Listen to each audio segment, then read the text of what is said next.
This channel does not promote any violent, harmful, or illegal activities. All content provided by this channel is meant for an educational purpose only. এবার এই মুহূর্তে দাঁড়িয়ে একটু নন্দীগ্রামের দিকে নজর রাখতেই হচ্ছে, কারণ নন্দীগ্রাম ফের খবরের শিরোনামে, কারণ সেখানে তৃণমূল কর্মীকে পিটিয়ে খুনের অভিযোগ। আপনাদেরকে জানিয়ে রাখি, তার দেহ আটকে রেখে রাস্তায় বসে বিক্ষোভ করতে দেখা যায় তৃণমূল কর্মীদের। এই মুহূর্তে তিনটে ছবি আপনাদেরকে দেখাচ্ছি। দেখুন, নন্দীগ্রামে তৃণমূল কর্মী খুন এবং তারপরে টায়ার জ্বালিয়ে বিক্ষোভ করতে দেখা যায় তাদেরকে, তৃণমূল কর্মীদেরকে, এবং দেহ আটকে তৃণমূলের বিক্ষোভ। অভিযোগটা বিজেপির দিকে। এই মুহূর্তে সেখানে কি পরিস্থিতি, আমাদের প্রতিনিধি আমাদের সঙ্গে রয়েছেন কনিষ্ক, সরাসরি কনিষ্কর সঙ্গে কথা বলবো। কনিষ্ক, এখনো কি সেই বিক্ষোভ চলছে, দেহ আটকে রেখে? এবং অভিযোগও তো উঠছিল যে অন্য কোথাও খুন হয়েছে, তারপরে সেই দোকানে এনে তার দেহ ফেলা হয়েছে।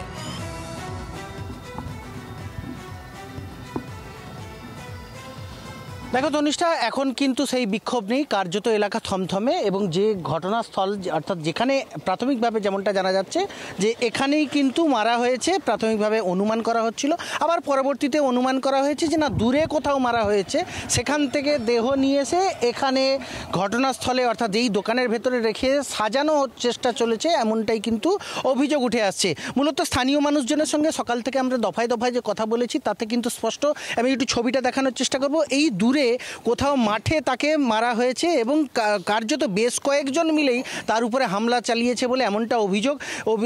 যিনি মারা গেছেন মহাদেব বিসাই, তার কিন্তু হাত পা ভেঙে দেওয়া হয়েছে এবং কার্যত সারা শরীর, রক্তমাখা শরীরটাকে এনে এই মাঠ থেকেই এনে কিন্তু এই দোকানের ভেতরে রাখা হয়েছে।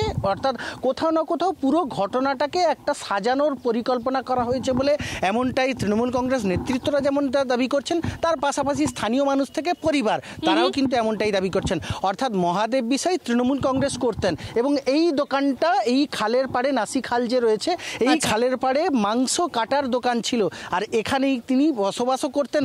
অর্থাৎ 500 মিটার দূরে যদি দেখি মহাদেব বিসাইয়ের বাড়ি, সেই বাড়িতে 3 ছেলে এবং একটি মেয়ে রয়েছে তার, কিন্তু তারা যদিও কাজ কর্মসূত্রে 3 ছেলেই বাইরে থাকেন এবং মেয়ের বিবাহ হয়েছে এবং স্ত্রীও তার বাড়িতে থাকেন।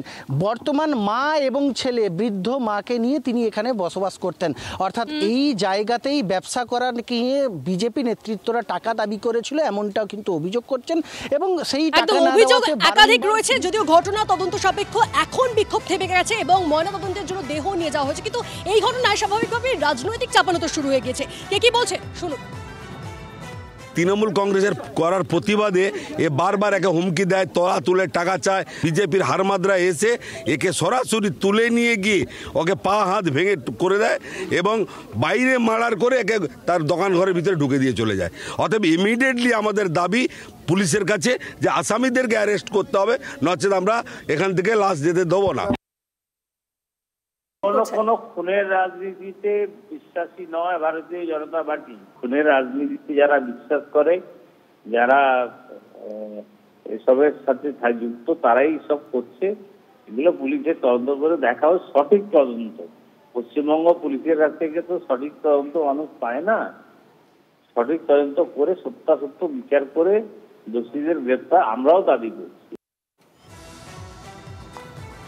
তনিষ্ঠা, তোমাকে ধন্যবাদ। দীপ, তোমাকেও ধন্যবাদ। আর আমরাও একটা ছোট্ট এই মুহূর্তে বিস্তারিত খবরে দেখালাম। এবার আরও বেশ কিছু গুরুত্বপূর্ণ খবর রয়েছে, চটজলদি দেখবো কুইক 15।